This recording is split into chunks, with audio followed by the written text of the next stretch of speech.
Diário da Inês, 25 de abril de 1966. Querido diário, peço desculpa por tomar de assalto as tuas linhas, mas preciso desabafar, porque cada vez mais se torna difícil saber em quem confiar.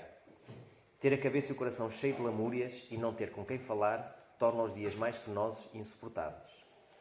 Os estudos vão bem e gosto muito da matéria, embora me crie algumas dúvidas que surgem da divergência entre o que ouço na escola e o que aprendo em surdina pelos meus pais. Neste momento, mais pelo meu pai do que pela minha mãe. Ultimamente anda desanimado e descrente.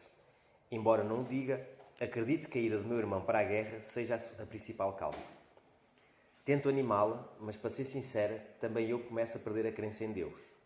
Se ele fosse justo, perceberia que o meu irmão está a sofrer numa luta que não é dele.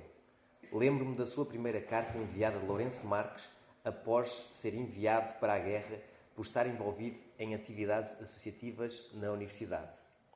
Apesar da revolta, consegui imaginar o seu sorriso meigo na descrição da grandeza da cidade e de como parecia muito mais evoluída que a metrópole. Como será possível? Ao longo do tempo, as cartas tornam-se escassas e estão preenchidas de revolta, fúria e uma ausência completa de amor e de esperança. Penso que será isto quando falam em trauma de guerra. Choro todos os dias por não conseguir falar com ele, nem ter como ajudá-lo ou reconfortá-lo como uma foto das minhas notas que o deixariam tão orgulhoso. Por ser a única menina da turma, recai em mim todos os holofotes, não por me sentir das mais inteligentes, o que me sinto realmente, mas por me fazerem perceber que aquele lugar não me pertence. Sinto-me tão só no recreio. Os meninos não falam comigo e isso magoa-me, principalmente o Rui. Sinto que o meu amor por ele é correspondido, mas não demonstrado, e culpo os seus pais por isso. Não querem que o seu filho fale com a filha de um comunista ingrato. Tenho tanto medo que levem o meu pai preso. No sábado, o tempo esteve bom e consegui ir brincar para a rua, onde conheci alguns meninos da etnia cigana. Consegui aprender um pouco sobre os seus costumes e percebi que temos as mesmas brincadeiras e sorrisos. Domingo, acordei cedo para ir brincar com eles, mas já tinham ido embora por ter terminado o seu tempo de estadia. E por isso, fui passear com o meu pai pelo centro. O passeio foi bom, gosto muito de passear com o meu pai, apesar de sentir a raiva no seu olhar quando não pode ficar a conversar com os amigos que encontra na rua. Conversamos sobre tudo e sem rodeios, onde posso dizer o que penso sobre as maldades do Botas, de como acho injusto mandarem o meu irmão para a guerra e como odeio toda a polícia que anda à escuta como beatas da igreja. O meu pai escuta-me sempre sem reclamar e deixa-me libertar toda a minha raiva, acabando a conversa sempre da mesma maneira, com um abraço seguro e meigo e com um pedido para que não comente nada com ninguém, nem com a Rita, que é a minha melhor amiga. A minha mãe deixou-nos acompanhar. Ultimamente passa a maior parte do tempo a discutir com o meu pai, receando que acabe preso e que eu seja enviada para um reformatório. A tristeza dela não me permite desfrutar de um simples passeio pela cidade. Queria tanto que o meu irmão estivesse aqui. Se Deus existe, sei que o vai trazer de volta. Não sei se já te contei, mas hoje faço 10 anos. Desculpa a falta de entusiasmo, mas na verdade nem isso me anima.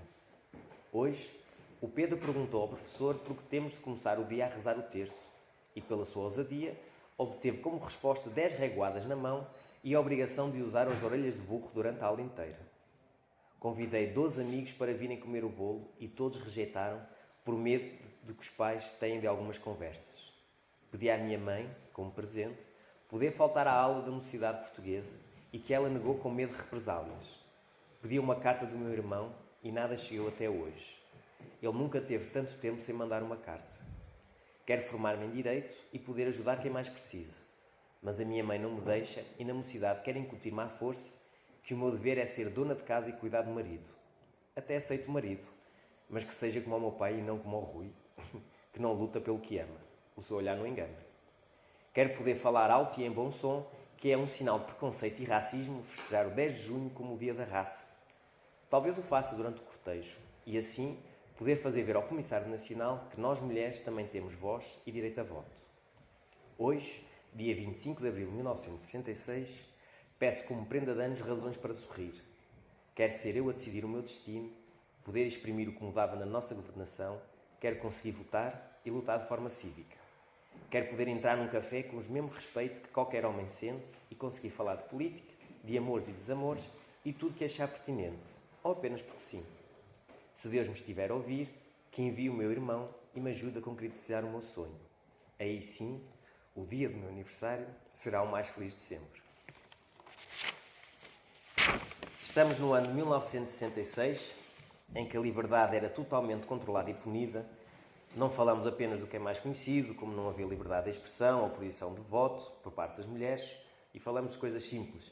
Proibido falar na rua em grupos, proibido usar isqueiro ou andar de bicicleta sem licença, beijar ou andar de mãos dadas ou simplesmente beber Coca-Cola. Hoje converso com Mariana Araújo, residente em Braga e estudante de licenciatura em Contabilidade, e com Maria Ferreira, que nasceu em Ruivães, uma pequena aldeia de Vieira do Minho, e passou toda a sua adolescência entre Ruivães e Braga. Foi professora na telescola e professora de português em várias escolas básicas e secundárias do país ao longo de 29 anos e meio. Estou na presença de uma menina de 19 anos e de uma mulher de 66. Uma jovem que viveu sempre em liberdade e uma mulher que tinha 16 anos quando se deu a Revolução.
Por isso começo esta nossa conversa, a começar primeiro com a Maria, e perguntar se consegue se rever no diário da Inês.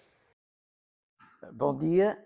Na realidade, eu revejo-me efetivamente no diário da Inês, sobretudo na angústia que foi a guerra colonial. Recordo a angústia que os meus pais, os meus tios e eu própria sentia quando ouvia dizer que teriam que ir para a guerra do ultramar os nossos irmãos, os nossos primos, os nossos familiares.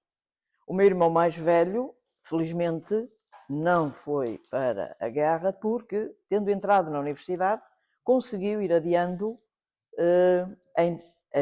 mas não podia sequer reprovar, caso contrário seria chamado para ultramar. Então eu revejo a angústia que a minha mãe e eu própria sentia na perspectiva do meu irmão ir para ultramar. O meu irmão felizmente não foi, mas um primo meu, que eu tinha como irmão, foi para o ultramar e viveu horrores. Portanto, esta guerra do ultramar era uma guerra que não era nossa e que obrigava os nossos familiares a partir e muitas vezes a não regressar.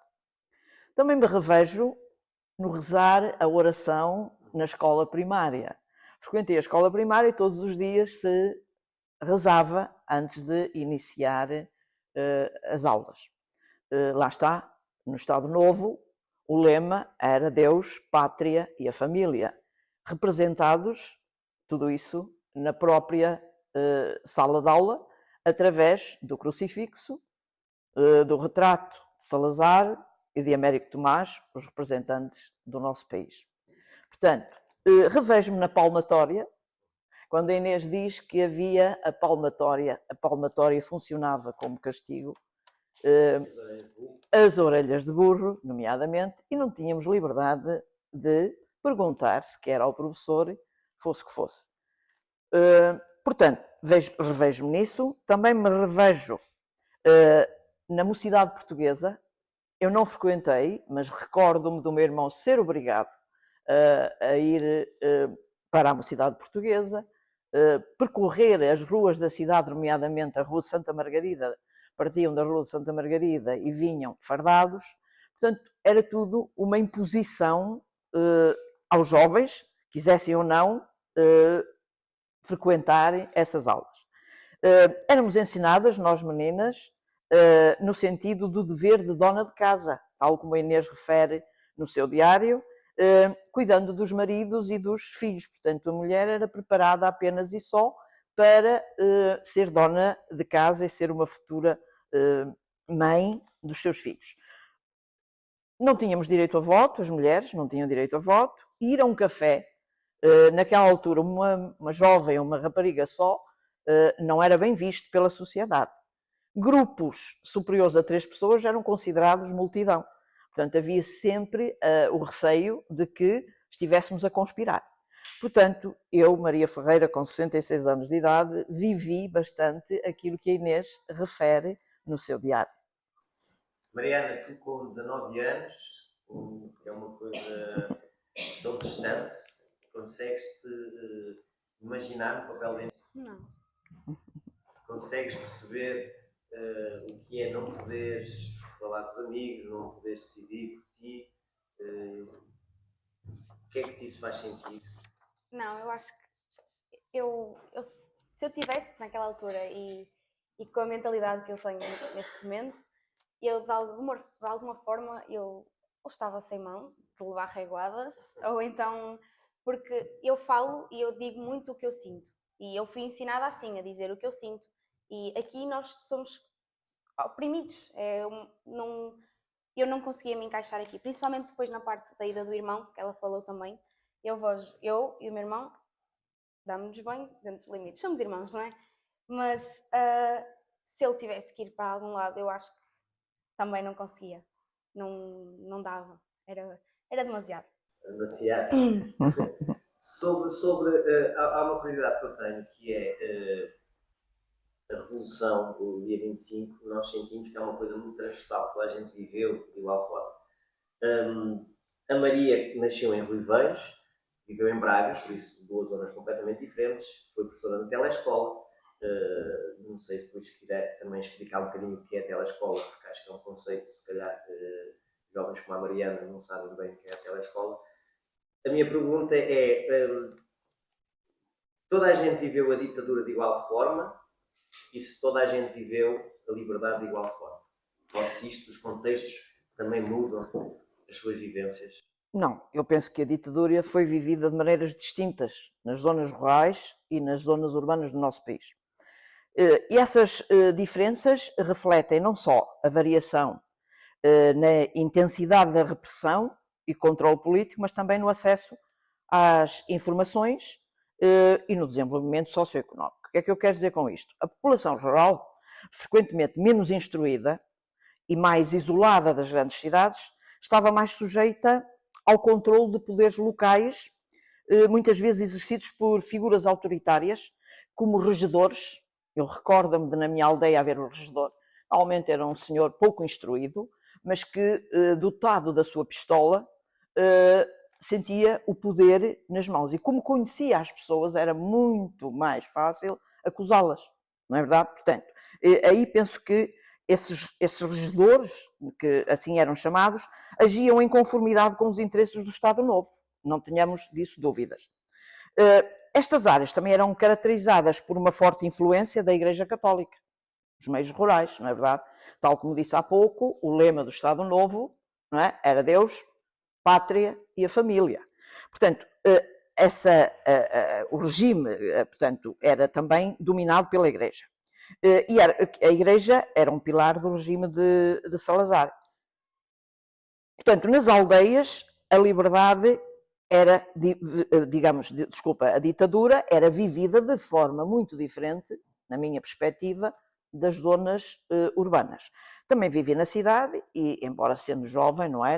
Não tendo ainda uma perspectiva política que depois adquiri posteriormente, não é? Ainda não tinha aquela consciência política, não é? Embora vivendo sob repressão durante 16 anos, mas a pessoa só acordamos, eu, nomeadamente, falo por mim, acordei mais para a realidade pós 25 de Abril, quando nos foram abertas novas perspectivas, novas ideias.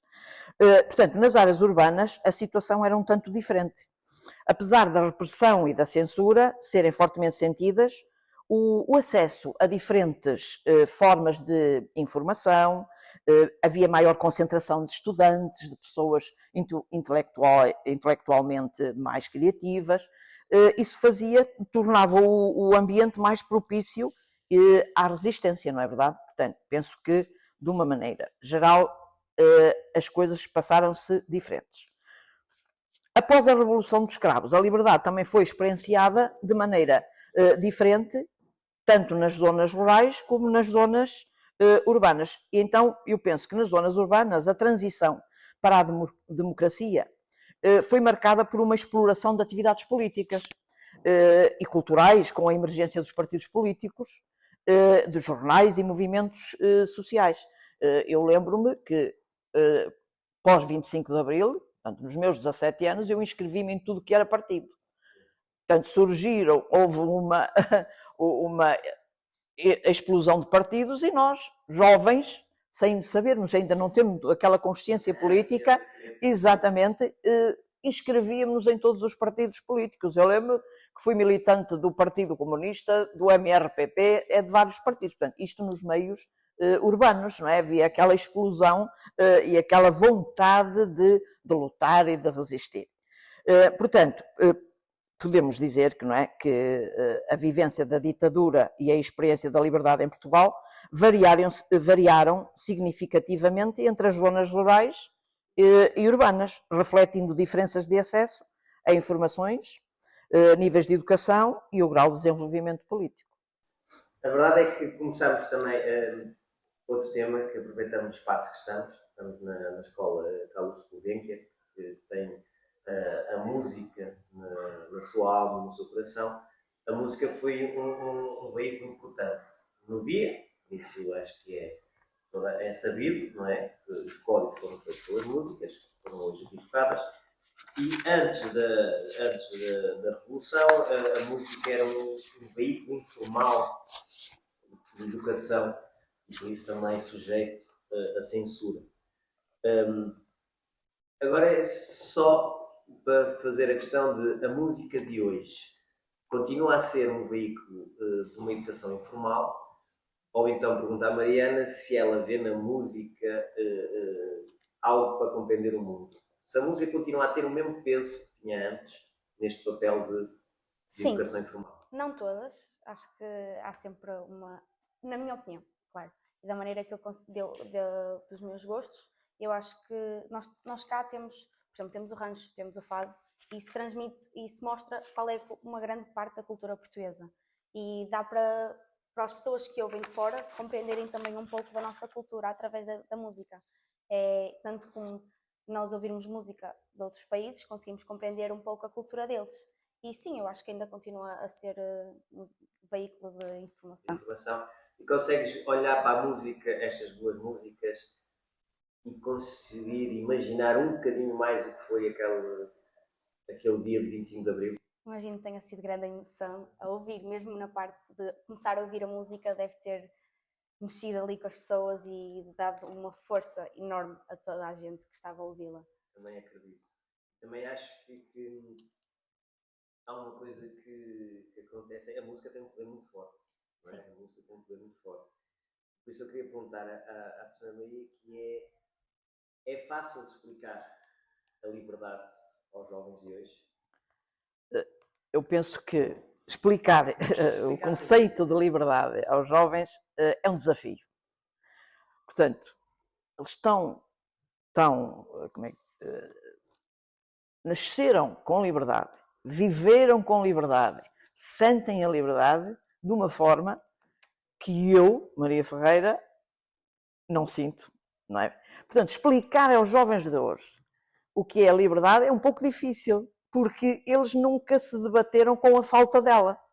E como não tiveram falta dela, não sentem, como eu e outras pessoas que viveram o 25 de Abril de uma forma mais emotiva, mais sentida, é difícil, não é verdade? Portanto, penso que é um desafio muito grande ensinar aos nossos jovens hoje o que é a liberdade. Ou, fazendo um bocadinho contraditório disso, é o inquérito do Centro de Administração e Políticas Públicas do Instituto Superior de Ciências Sociais e Políticas da Universidade de Lisboa, divulgado em março, revela que a maioria dos portugueses faz uma avaliação positiva do lugar de 25 de Abril, sendo os mais jovens quem mais valoriza as conquistas da democracia. Por isso, Mariana, depois do que ouviste e depois destes resultados, achas que os jovens sabem definir o que é liberdade? Eu acho que ninguém sabe ao certo definir o que é liberdade, porque é subjetivo, a liberdade é algo subjetivo, porque o que para mim pode ser, para ti pode não ser, e para a Maria também imagino que seja diferente. Mas a liberdade acho que vem de várias formas, pode ser a nossa liberdade de expressão e penso que isso cada vez mais nós temos. Tanto a liberdade de nós escolhermos o que queremos para a nossa vida, tanto o nosso estilo, todo o tipo de liberdade que antes se calhar não tínhamos, nós agora damos mais valor a isso. E então acho que essa é a liberdade que para nós está cada vez a contar mais. Porque nós, como a Maria disse, nós nunca passamos por não a ter. Nós simplesmente queremos conquistar cada vez mais aos bocadinhos aquilo que mais precisamos, que é a liberdade de escolha, a liberdade de expressão. A Maria sente que não se ouvem os mais jovens, e não ouvir os mais jovens vai-se criar aquela barreira por parte dos jovens em perceber o que é liberdade, acabando de se perder um bocado a memória do que foi 25 de Abril. Eu nunca frequentei uma escola com rapazes. Eu frequentei a escola primária, era só meninas. No liceu, eu frequentei o Liceu Nacional Dona Maria II, que hoje é a escola secundária, só raparigas. Quando ouvíssemos a voz de um homem, sabíamos, ou era o jardineiro, ou ia haver baile de finalistas, então aí era permitido que o representante dos rapazes do Sá de Miranda viessem reunir com as meninas. Portanto, está a ver, portanto, não havia contacto qualquer com os jovens, portanto, fora das escolas. Hoje não, já nas escolas vai-se convivendo isso, eu acho que é salutar, não é verdade? Portanto, havia uma repressão total, não é verdade, entre o convívio entre raparigas e rapazes. Hoje não, nasce, isso é maravilhoso, acho eu, não é verdade? Eu também, lá está, eu vivi isso, como é uma coisa tão natural que não consigo imaginar Exatamente. A felicidade no momento de não ter para ter. Não consigo ter esse sentimento, e acredito que a Mariana muito menos, não é? E por isso, voltando um bocadinho atrás sobre as liberdades, já que ninguém ouve os jovens, e aproveitando a Mariana, que aqui em representação da juventude, que liberdade é que os jovens procuram? Eu acho que agora cada um tem, por exemplo, eu tenho as minhas liberdades que agora eu quero chegar lá em algum ponto. daqui a uns anos, se calhar, vou conseguir atingi-la, que é, por exemplo, a minha autonomia financeira, poder conseguir. E isso é uma liberdade que acho que toda a gente quer e toda a gente vai, em geral, nem é só os jovens, toda a gente. Por exemplo, as redes sociais, a liberdade na parte das redes sociais. Porque acho que as redes sociais tornam-se, com o tempo, foram-se tornando bastante tóxicas, por assim dizer, com muita gente. Nós não temos agora liberdade para publicar muita coisa, porque sabemos que vai haver sempre ou críticas ou algo disso, ou alguma coisa assim do género. Vamos ter sempre essas críticas.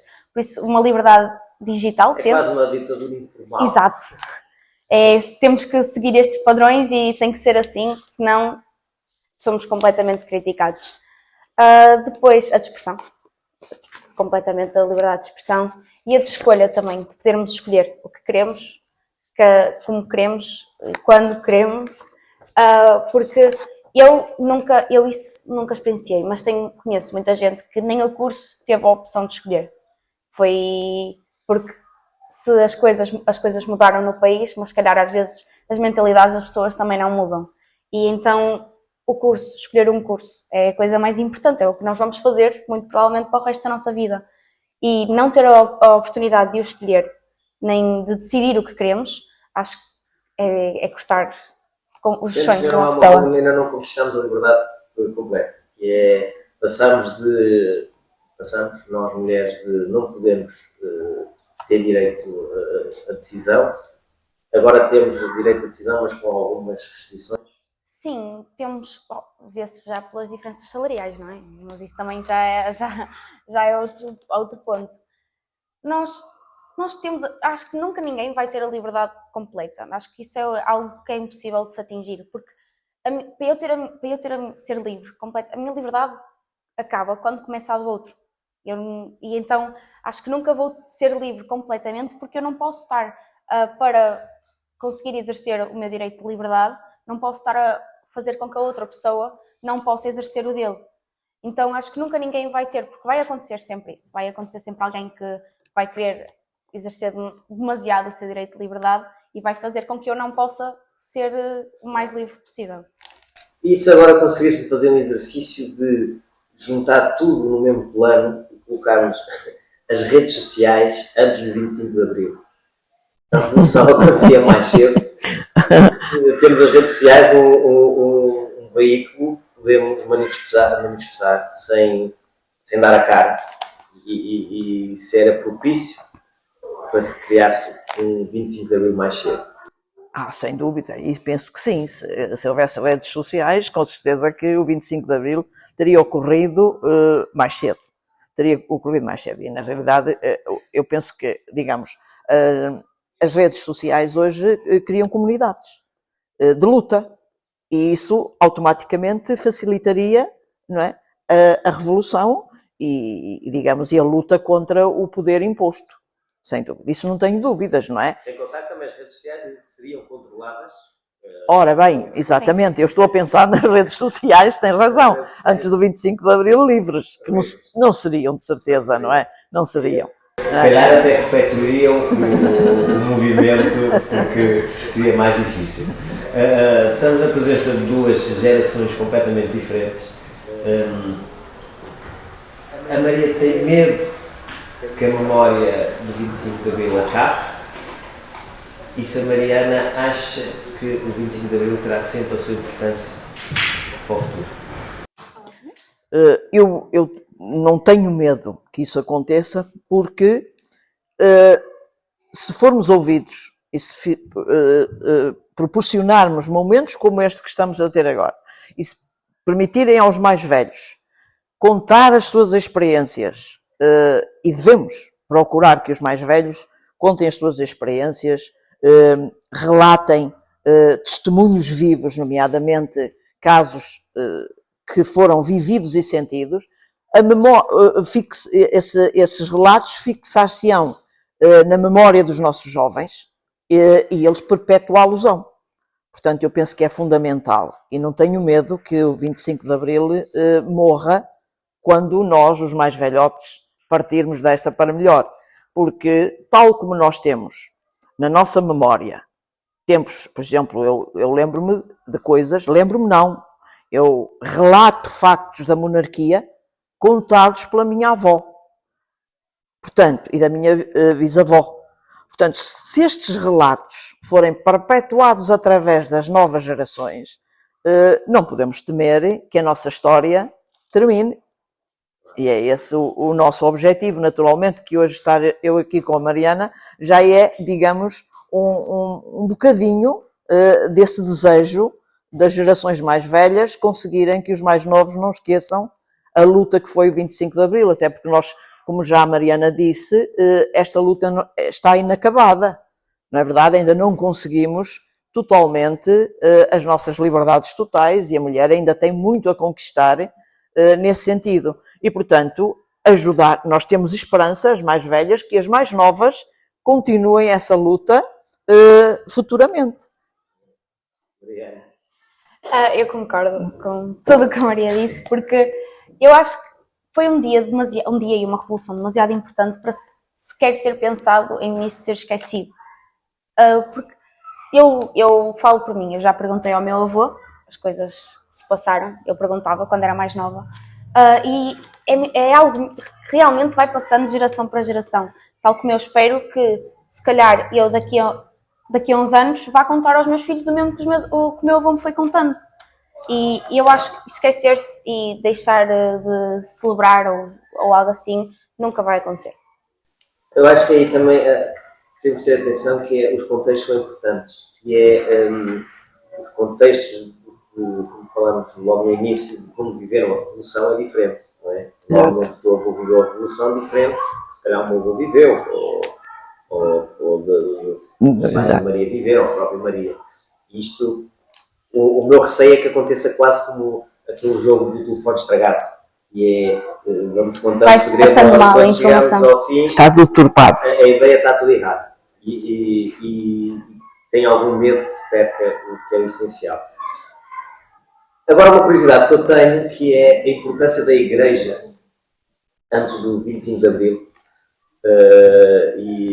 e após, como é que se perdeu. Estamos em Braga, cidade religiosa. Onde é que isto se perdeu? Ou então perguntar à Maria como é que eu, Paulo, uma pessoa que não é batizada, não sou nada ligado à Igreja, se eu viveria normalmente antes do 25 de Abril, ou seria visto de outra forma? Era mal visto, isso tenho a certeza. Antes do 25 de Abril, não ser católico, não ser praticante, era mal visto e se calhar até perseguido, muitas vezes. Eu dou-lhe exemplos concretos. Por exemplo, recorda-me eu, miúda, de na minha aldeia haver uma família numerosa, mas o marido não era casado com a senhora. Portanto, tinham filhos, era uma família bastante... Ora, recordo-me perfeitamente que no dia de Páscoa o padre não ia à casa dessa família, repare. E o padre, nomeadamente, era grande amigo do senhor e da senhora. Estes conceitos estavam de tal maneira enraizados que era difícil superar. Portanto, presumo que antes do 25 de Abril o Paulo fosse visto como algo raro, porque a Igreja Católica teve uma influência enormíssima na nossa educação, sem dúvida. E, repare, nas escolas hoje, eu que fui professora, nós tivemos atualmente uma abertura muito maior para com aqueles alunos que não seguiam a religião católica. Eu lembro-me que, como professora, em algumas escolas, celebrava-se, por exemplo, a Páscoa nas escolas. Mas, no meu tempo, era obrigatório, fosse católico ou não fosse, eu tinha que ir, eu tinha que tinha que participar na atividade. Hoje não, como professora, nós damos liberdade àqueles alunos que não fossem católicos ou fossem de outras religiões não participar. Antes do 25 de Abril isso era inconcebível. Éramos obrigados, fossem os nossos pais católicos ou não. Essa obrigatoriedade da Igreja retirou muita gente da Igreja após o 25 de Abril? Sem dúvida. E já na altura. Eu lembro também, eu ia à igreja, eu ia à missa porque era obrigada. Como deve calcular. Eu ainda usei véu para ir ainda no meu tempo ainda se usava o véu para entrar na igreja, ir à missa. Depois, felizmente, foi pouco tempo. Eu recordo-me que a minha juventude, se usei uma vez ou duas, foi muito. Mas a Igreja Católica portanto, marcava-nos completamente na nossa educação. Disso não tenho dúvidas. Não é por acaso que muitos rapazes que eu conheço hoje, meus grandes amigos, foram seminaristas e hoje são ateus. Portanto, está a ver. A repressão da Igreja foi tal, tornaram-se ateus. Eu tenho um grande amigo que é juiz, que é natural de Fátima, os pais dele são de Fátima, vendiam, nomeadamente, e conseguiram pôr os filhos a estudarem através da venda de santinhos, etc. E eles hoje são ateus. Porque lá está. O problema está sempre na obrigatoriedade. Exatamente. Tudo que seja imposto. Não estou aqui a dizer nada contra, que eu acho muito bem quem vai à igreja. Sim, e também respeito, claro. Aí, quando se vai de convicção, tem outro valor do que quando somos obrigados. Em tudo. A igreja está à parte do Eu dou catequese, mas é o que eu digo, eu dou catequese mais pela parte do contacto com as crianças do que pela religião em si. Mas, por exemplo, eu andei num colégio de freiras, um colégio católico, e nós tínhamos que rezar, as aulas começavam às 9, nós tínhamos de estar todos os dias às 8h45 na sala, porque eram os 15 minutos para rezarmos e para falarmos do nosso dia e assim. E eu não me lembro de algum momento ver alguém no meu colégio com uma religião diferente da minha, ou pelo menos que fosse dizer que tinha uma religião diferente da minha. Mas eu acho que essas são coisas que não temos que aceitar, tem que se aceitar. E nem é aceitar, temos todos o direito dessa escolha, de escolher o que queremos e quem queremos acreditar, ou não.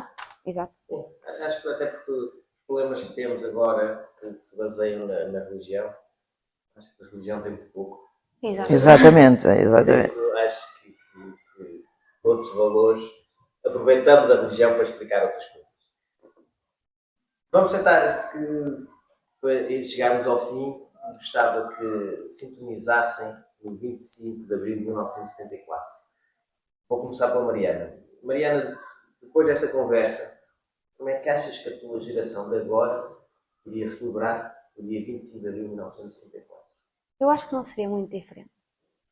Porque nós, como toda a gente sabe, a minha geração é a geração que gosta de se manifestar, fazer protestos, nós gostamos muito disso. E então acho que isso seria a parte fundamental e exatamente o que aconteceu. Acho que não haveria uma mudança, uma diferença assim tão grande. Para além de que iríamos utilizar muito mais as redes sociais e seria uma grande ajuda, apesar de que tinha que ser algo logo a seguir, logo no momento em que se começasse, porque senão, claro que não poderia haver todo um movimento por trás, porque, como tinha dito, isso, como é óbvio, levaria com censura, iria ser tudo censurado. Então, eu acho que não seria assim tão diferente. Simplesmente iria introduzir as redes sociais por aí e, de resto, não haveria grande diferença. Ia celebrar também. Como é que, sabendo o que sabe hoje, como é que era o festejo nesse dia? Seria igual? Ora bem, o 25 de Abril de 1974 é uma data emblemática em Portugal, sem dúvida marcando a Revolução dos Cravos, que derrubou um regime ditatorial e instaurou a democracia. Disso não há dúvidas, só que penso que num cenário político de extrema-direita, imagino, portanto, e vendo a extrema-direita,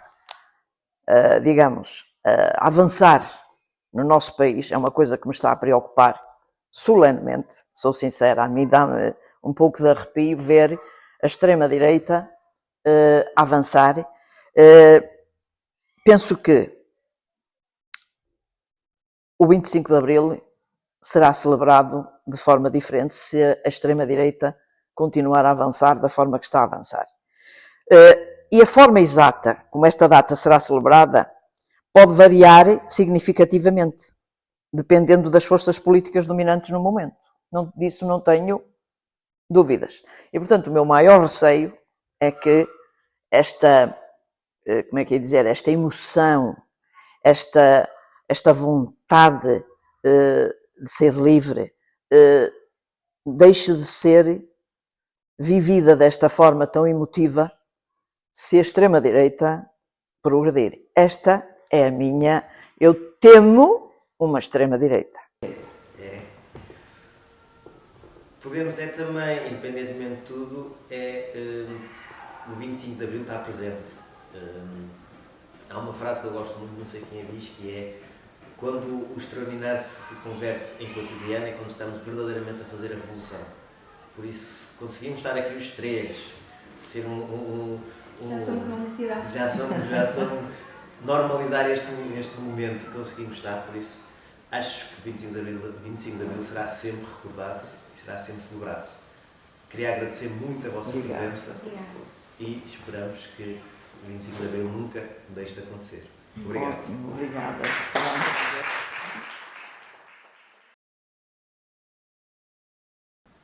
Ficam mais abaixo.